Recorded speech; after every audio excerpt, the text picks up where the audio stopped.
Hello दोस्तों, study rise YouTube channel पर आप सभी का बहुत बहुत स्वागत है। स्टडी राइज यूट्यूब चैनल पर टीजीटी पीजीटी के प्रैक्टिस सेट करवाए जा रहे हैं।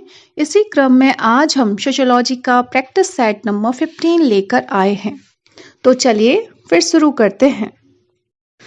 आज हम अनुसूचित जातियों एवं अनुसूचित जनजातियों तथा अन्य पिछड़े वर्ग से संबंधित कुछ प्रश्नों को लेकर आए हैं, तो हम उन्हीं का आज अध्ययन करते हैं। इसमें क्वेश्चन नंबर फर्स्ट है, भारतीय संविधान में पिछड़े वर्ग का क्या आधार है? तो क्या आधार है इसमें? ऑप्शन है निर्धनता, परंपरागत व्यवसाय, भूमिजोत क्षेत्र या डी सामाजिक तथा शैक्षिक पिछड़ेपन। ठीक है, तो इसमें क्या राइट आंसर होगा? ऑप्शन नंबर डी यानी सामाजिक तथा शैक्षिक पिछड़ापन। यानी भारतीय संविधान में पिछड़े वर्ग का क्या आधार है? तो सामाजिक तथा शैक्षिक पिछड़ापन। नेक्स्ट क्वेश्चन नंबर 2, निम्नलिखित में कौन भारतीय संविधान के अनुच्छेद 17 की आधारभूत विशेषता है? इसमें चिंता दिया हुआ है, ये गलत प्रिंट है। यहाँ पे क्या होगा? आधारभूत विशेषता। ठीक है, तो इसमें ऑप्शन है पिछड़े वर्गों का प्रतिनिधित्व, बी है अस्पृश्यता का उन्मूलन, सी है अनुसूचित जातियों के लिए सेवाओं में पदों का आरक्षण, या डी है अनुसूचित जातियों को राजनैतिक प्रतिनिधित्व। तो अनुच्छेद 17 में क्या दिया गया है?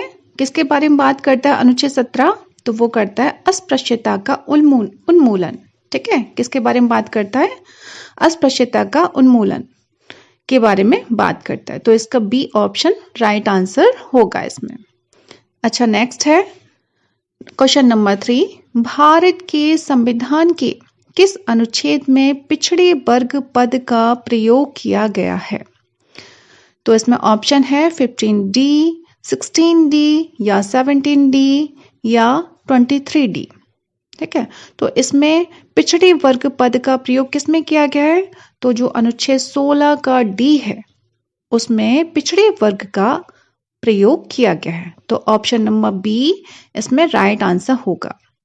क्या होगा? Option number B is the right answer. Next question number 4, Shri Narayana Dharma Paripalana आंदोलन प्रमुख रूप से प्रवर्तित किया गया था। तो किसके द्वारा प्रवर्तित किया गया था? इसमें ऑप्शन है नायरों में, ब्राह्मणों में, एज हवा में या नैयरों में। तो श्री नारायण धर्म परिपालन किसके द्वारा किया गया था? एज हवा के द्वारा। एज हवा जाति है उसके द्वारा इसको प्रवर्तित किया गया था। ठीक है, ऑप्शन नंबर सी एज हवा लिखा होता है या फिर कहीं इजहावा जाति लिखा होता है। ठीक है, तो इसी जाति, ये जो इजहावा जाति है वो कहाँ की है? केरल की है। तो इसी के द्वारा इस आंदोलन को चलाया गया। अच्छा, नेक्स्ट है क्वेश्चन नंबर 5, निम्नलिखित में से कौन परिवर्तन संवर्धक आंदोलन नहीं है? तो कौन सा परिवर्तन संवर्धक आंदोलन नहीं है? तो ऑप्शन है इसमें साक्षरता आंदोलन, महिला मुक्ति आंदोलन, दलित आंदोलन या आरक्षण विरोधी आंदोलन। तो इसका राइट आंसर क्या हो जाएगा? ऑप्शन नंबर डी यानी आरक्षण विरोधी आंदोलन। ठीक है, आरक्षण विरोधी आंदोलन क्या है? कोई आंदोलन नहीं है। ठीक है, जबकि साक्षरता आंदोलन चलाया गया था, महिला मुक्ति आंदोलन भी चलाया गया था, दलित आंदोलन भी चलाया गया था, लेकिन आरक्षण विरोधी आंदोलन कोई इसका नहीं है। ठीक है, तो option number D right answer हो जाएगा इसमें। अच्छा, नेक्स्ट है क्वेश्चन नंबर 6, भारत में पिछड़ा वर्ग आयोग का प्रथम सभापति कौन था? तो भारत में पिछड़ा वर्ग आयोग के प्रथम सभापति कौन है? ये तो सब लोग जानते ही जानते हैं। तो कौन है वो? काका कालेलकर। ठीक है, कहीं पे कालेलकर लिखा होता है, कहीं पर काका कालेकर लिखा होता है, तो आप इसमें कंफ्यूज मत कीजिएगा। क्या है? प्रथम यानी जो पिछड़े वर्ग आयोग के जो प्रथम सभापति हैं वो कौन है? काका कालेकर। ठीक है, अच्छा, नेक्स्ट क्वेश्चन नंबर 7, गोल गधेड़ो किस जनजातीय समुदाय से संबंधित है? तो जो गोल गधेड़ो ये क्या है? ये एक तरह से विवाह का प्रकार है। ठीक है, जो एक जनजाति है भील, कौन सी जनजाति है? भील जनजाति है, उसमें गोल गधेड़ू क्या है? एक तरह से विवाह का प्रकार है। ठीक है, तो आंसर इसका क्या हो जाएगा? ऑप्शन नंबर बी, भील जनजाति। अच्छा, नेक्स्ट क्वेश्चन नंबर 8, भारतीय संविधान के किस अनुच्छेद द्वारा किसी जनजाति को अनुसूचित जनजाति का दर्जा दिया जा सकता है? तो कौन से अनुच्छेद के द्वारा किसी जनजाति को अनुसूचित जनजाति का दर्जा दिया जा सकता है? तो अनुच्छेद 342, अनुच्छेद 343, अनुच्छेद 344 या अनुच्छेद 345। तो ये किसके द्वारा दिया जा सकता है? अनुच्छेद 342 यानी ऑप्शन नंबर ए, अनुच्छेद 342 के द्वारा किसी जनजाति को अनुसूचित जनजाति का दर्जा दिया जा सकता है। ठीक है। अच्छा, नेक्स्ट है क्वेश्चन नंबर 9, भारतीय संविधान में कौन सा अनुच्छेद अनुसूचित जाति एवं अनुसूचित जनजाति को की परिभाषा करता है? तो कौन सा अनुच्छेद है जो अनुसूचित जाति एवं अनुसूचित जनजाति की परिभाषा करता है? तो ऑप्शन है इसमें अनुच्छेद 364, अनुच्छेद 365 या अनुच्छेद 366 या अनुच्छेद 367। तो कौन सा अनुच्छेद है जो अनुसूचित जाति और अनुसूचित जनजाति की परिभाषा करता है? तो वो है अनुच्छेद 366 यानी अनुच्छेद 366 किसी भी अनुसूचित जाति और अनुसूचित जनजाति की परिभाषा करता है। ठीक है, तो option number C right answer होगा इसमें।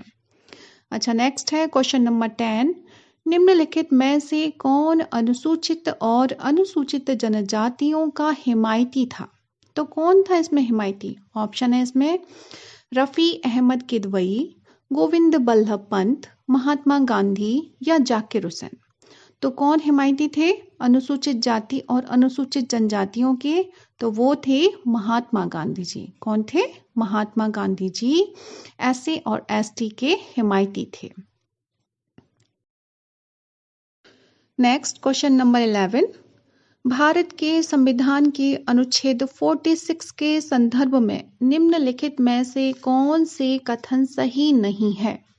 तो क्या पूछा है क्वेश्चन में? सही नहीं है, नहीं पे ध्यान देना है। अच्छा, देखो इसमें क्या है, इसमें ऑप्शन है ए, यह राज्य का दायित्व है कि अनुसूचित जातियों के शैक्षिक हितों का ध्यान रखे। तो ये बिल्कुल सही है, अनुच्छेद 46 में ये दिया गया है कि राज्य का क्या दायित्व है कि अनुसूचित जातियों के शैक्षिक हितों का ध्यान रखे। अच्छा, बी है इसमें राज्य का दायित्व है कि वह अनुसूचित जाति और जनजाति के राजनीतिक हितों का संरक्षण करे। ठीक है, तो ये जरूरी नहीं है। ठीक है, इसका उल्लेख नहीं दिया गया है। जो अनुच्छेद 46 है उसमें इस चीज का उल्लेख नहीं है कि किसी भी अनुसूचित जाति या जनजाति के राजनैतिक हितों का संरक्षण करेगा राज्य। ठीक है, तो यही ऑप्शन हमारा क्या होगा? राइट आंसर हो जाएगा। ठीक है, option number B right answer होगा। अच्छा, नेक्स्ट पे पढ़ लेते हैं, अनुसूचित जाति और अनुसूचित जनजाति सदस्यों को आर्थिक हितों की देखभाल हेतु राज्य कर्तव्यबद्ध है। तो ये बिल्कुल सही है। ठीक है, और राज्य अनुसूचित जाति और जनजाति सदस्यों का सामाजिक अन्याय से बचाएगा। तो ये भी बिल्कुल सही है। ठीक है, तो इसमें कौन कौन से सही हैं? ए, सी, डी ये तो सही हो जाएंगे। अनुच्छेद 46 में इसका उल्लेख किया गया है, लेकिन बी का उल्लेख नहीं किया गया है। तो हमें क्वेश्चन में यही बताना है कि कौन सा सही नहीं है। तो ऑप्शन नंबर बी इसमें राइट आंसर हो जाएगा इसमें। अच्छा, नेक्स्ट है क्वेश्चन नंबर 12, निम्नलिखित में से किस अनुच्छेद में अनुसूचित जाति एवं जनजाति हेतु सेवाओं में आरक्षण का प्रावधान किया गया है? तो किस में प्रावधान किया गया है देखते हैं। अनुच्छेद 335, अनुच्छेद 336, अनुच्छेद 338 या अनुच्छेद 339। तो क्या क्वेश्चन है, किस अनुच्छेद में अनुसूचित जाति एवं जनजाति हेतु सेवाओं में आरक्षण का प्रावधान किया गया है? तो जो आरक्षण दिया गया है तो वो कौन से अनुच्छेद में दिया गया है एससी एसटी के लिए? अनुच्छेद 335 में, यानी अनुच्छेद 5 में। ठीक है, यानी ऑप्शन नंबर ए इसमें राइट आंसर होगा इसमें। अच्छा, नेक्स्ट है क्वेश्चन नंबर 13। जनजातियों के संवैधानिक हितों की जांच का जिम्मेदार उच्चतम अधिकारी होता है। तो इसमें क्या पूछा है? अच्छा, ए है जनजाति विकास अधिकारी, या फिर अनुसूचित जाति अनुसूचित जनजाति आयुक्त, या फिर जनजातीय कल्याणकारी अधिकारी, या फिर डी जनजातीय प्रशासक। तो इसमें से कौन जिम्मेवार अधिकारी होता है? तो कौन होता है? इसमें होता है ऑप्शन नंबर बी, यानी अनुसूचित जाति और अनुसूचित जनजाति आयुक्त। कौन है? अनुसूचित जाति और अनुसूचित जनजाति आयुक्त जो जिम्मेदार अधिकारी होता है। ठीक है, तो ऑप्शन नंबर बी इसमें राइट आंसर हो जाएगा इसमें। अच्छा, नेक्स्ट है क्वेश्चन नंबर 14। हट्टन के द्वारा अनुसूचित जाति के लिए किस शब्द का प्रयोग किया गया है? तो कौन से शब्द का प्रयोग किया गया हट्टन के द्वारा? तो ऑप्शन है इसमें दलित, बाहरी जाति, या सी अस्पृश्य, या निम्न जाति। तो हट्टन के द्वारा क्या प्रयोग किया गया? कौन सा शब्द वर्ड लिया गया है अनुसूचित जाति के लिए? तो वो लिया गया है बाहरी जाति। क्या कहा गया है? बाहरी जाति। हट्टन अनुसूचित जाति को क्या कहते हैं? बाहरी जाति कहते हैं। अच्छा, नेक्स्ट है अनुच्छेद क्वेश्चन नंबर 15। इसमें है संविधान के किस अनुच्छेद में अनुसूचित जाति को संसद में प्रतिनिधित्व हेतु आरक्षण प्रदान किया गया है? तो क्या है? इसमें अनुच्छेद है 330, अनुच्छेद 332, 335 या अनुच्छेद 338। तो क्या पूछा है क्वेश्चन में कि संविधान के किस अनुच्छेद में अनुसूचित जाति को संसद में प्रतिनिधित्व हेतु आरक्षण प्रदान किया गया है? तो ये आरक्षण कौन से अनुच्छेद में दिया गया है? तो ये दिया गया है अनुच्छेद 330 में, यानी अनुच्छेद ऑप्शन नंबर ए क्या हो जाएगा इसमें? Option number A right answer हो जाएगा। अनुच्छेद नंबर 330 में क्या दिया गया है? अनुसूचित जाति को संसद में प्रतिनिधित्व हेतु आरक्षण दिया गया है। Okay, next question number 16। मंडल आयोग ने पिछड़े वर्गों के चयन के लिए निम्नांकित में से किसे महत्वपूर्ण माना? तो किसे महत्वपूर्ण माना है?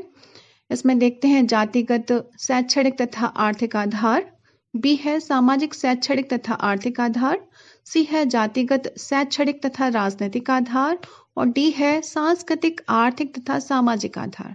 तो मंडल आयोग ने पिछड़े वर्गों के चयन के लिए क्या सही माना है, क्या महत्वपूर्ण माना है इसमें? तो सामाजिक, शैक्षणिक तथा आर्थिक आधार, यानी ऑप्शन नंबर बी सामाजिक, शैक्षणिक तथा आर्थिक आधार को महत्वपूर्ण माना है।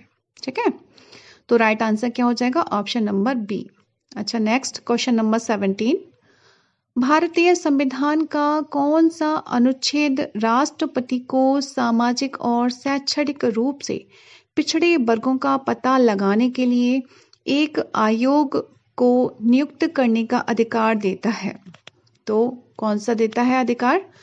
कौन सा अनुच्छेद है जो अधिकार देता है? तो ऑप्शन है ऑप्शन नंबर ए 340 ए, 342 अनुच्छेद, या 343 या 364 का डी। तो कौन सा सही होगा इसमें? इसमें होगा ऑप्शन नंबर ए, यानी 340 ए राइट आंसर होगा इसमें। 340 ए में क्या दिया है कि राष्ट्रपति जो है वो सामाजिक और शैक्षणिक रूप से जो पिछड़े वर्गों का पता लगाने के लिए एक आयोग को नियुक्त करने का अधिकार देता है। तो वो कौन से अनुच्छेद में है? अनुच्छेद 340 ए में। ठीक है, तो option number A right answer होगा इसमें। अच्छा, नेक्स्ट है क्वेश्चन नंबर 18। भारत में स्त्रियों की प्रस्तुति से संबंधित निम्नांकित कथनों में सही कथन का चयन कीजिए। तो इसमें क्या है? सही कथन को चुनना है। इसमें देखते हैं, ए है स्त्री शिक्षा एवं स्त्रियों की सामाजिक परिस्थिति के बीच एक सकारात्मक सह संबंध है। तो ये तो सही है, बिल्कुल सही है। ठीक है, अच्छा, और क्या है इसमें? बी है सन 1962 में राष्ट्रीय महिला आयोग की स्थापना की गई थी। इस्लाम का दर्शन स्त्रियों की आर्थिक स्वतंत्रता को सबसे अधिक महत्व देता है, या डी है जनजातियों में पितृसत्तात्मक परिवार बढ़ने के साथ ही स्त्रियों की स्वतंत्रता बढ़ती जा रही है। तो ये तीनों तो सही नहीं है लास्ट के, लेकिन ऑप्शन नंबर ए सही है। ठीक है, क्या सही है कि स्त्री शिक्षा एवं स्त्रियों की सामाजिक परिस्थिति के बीच एक सकारात्मक सहसंबंध बन रहा है। ठीक है, तो ये वाला सही है। अच्छा, नेक्स्ट है क्वेश्चन नंबर 19। भारत में पिछड़ा वर्ग आयोग का प्रथम सभापति कौन था? तो ये क्वेश्चन रिपीट हो गया है। तो इसमें कौन कौन था ये तो सबको पता है, बीपी मंडल या बी आर अम्बेडकर या फिर काका कालेलकर या एम के गांधी जी।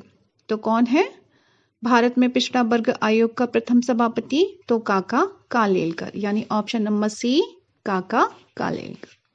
अच्छा, नेक्स्ट है क्वेश्चन नंबर 20।